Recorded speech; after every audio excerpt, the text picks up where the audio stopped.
برطانوی جوڑا بالآخر افغانستان سے روانگی کے لیے کابل ایئرپورٹ پر۔ 80 برس کے پیٹر رینولڈز اور ان کی 76 سالہ بیوی باربی کو اس سال 1 فروری کو اس وقت حراست میں لیا گیا تھا جب وہ وطن واپس آ رہے تھے۔ انہوں نے اپنا وقت اور قانونی تقاضے پورے کر لیے ہیں، وہ گھر واپس جا رہے ہیں۔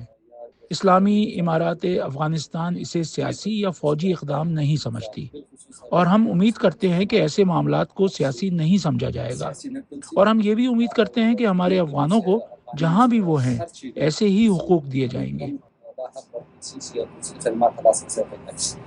طالبان حکام کے مطابق جوڑے نے افغان قوانین کی خلاف ورزی کی تھی، مگر تفصیل کبھی نہیں بتائی۔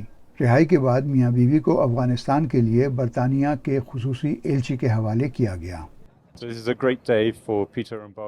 یہ پیٹر اور باربی رینولڈز کے لیے عظیم دن ہے۔ ان کی صحبت ختم ہو گئی ہے۔ ہم خوش ہیں کہ وہ اپنے پیاروں اور خاندان سے یکجا ہونے والے ہیں۔ ہم اس سلسلے میں قطری تعاون کے لیے بھی شکر گزار ہیں۔ ایک قطری سفارتکار کے مطابق برطانیہ جانے سے پہلے دونوں میڈیکل چیک اپ کے لیے دوحہ میں ٹھہریں گے۔ میاں بیوی تقریباً 2 دہائی سے افغانستان کے بامیان صوبے میں رہ رہے تھے۔ پیٹر اور باربی رینولڈز کی شادی 1970 میں کابل میں ہوئی تھی۔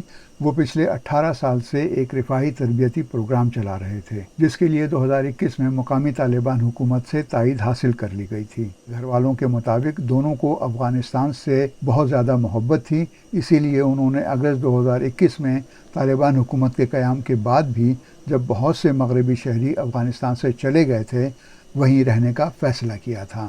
عمر آفریدی، BBC نیوز۔